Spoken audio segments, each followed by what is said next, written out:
fimbo. Yaani mwalimu alikuwa na madaftari mengi ya kusahisha.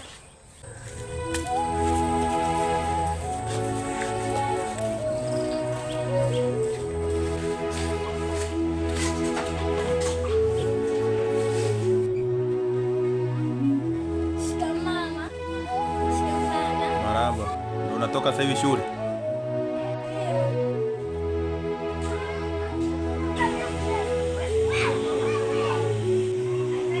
Muda umeenda sasa hivi. Mtoto anatoka sasa hivi. Anaondoka ameenda saa 7 shuleni.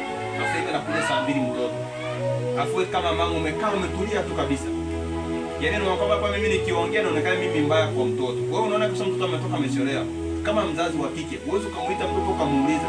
Umekaa kimya umetulia tu mama. Hivi tatizo ni nini? Kwani kuna tatizo gani mume wangu? Si mtoto mwenyewe huyu hapo, wewe Roda. Usikii baba yako anagomba hapo, wewe ulikuwa umechelewa, ulikuwa unafanya nini? Usikii baba anaongea. Unasema?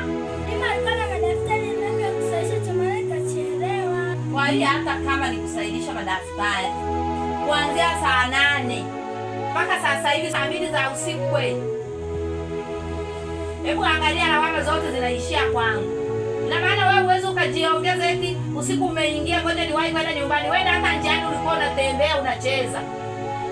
Hii saa 2 ni mwalimu gani anaweza kusahisha mpaka saa 2? Huyu ni mwalimu gani ambaye anasahisha mpaka saa 2? Huyu alikuwa anatembea tu njiani baba Roda. Alikuwa anatembea njiani tu na wenzake anacheza. Mtoto huyu kila siku mimi anakuja hapa nyumbani namwambia siku moja baba yako atakukamata. Sasa leo ndo hapa amekukamata sasa. Unaingia hapa nyumbani usiku. Kila siku. Na kila siku ninakuonya. Kuna siku baba yako atakukamata. Hebu leta hapa hilo daftari kwanza. Tuangalie mwalimu alivyokuwa anakusaidia. Eti ni daftari la mtoto hii. Hii ndio unasoma hapo saa 2. Saa 2 ndio unakuja saa 2 hii kweli. Hii saa 2. Kama mzazi wa kike na wewe unaona kitu maamuzi kwa watoto. Mtoto kama huyu anakosa, bado uchukue fimbo mwazibu, unasema baba yako sije afanyie baba yako atafanya nini? Lakini si mtoto inatakiwa umwambie kabisa kwanza. Wewe unajitahidi kurudi kutoka shuleni.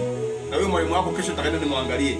Na nikikuta ni uongo, kitu cha kufanya cha ajabu, nitakuchapa. Shika daftari lako kunena.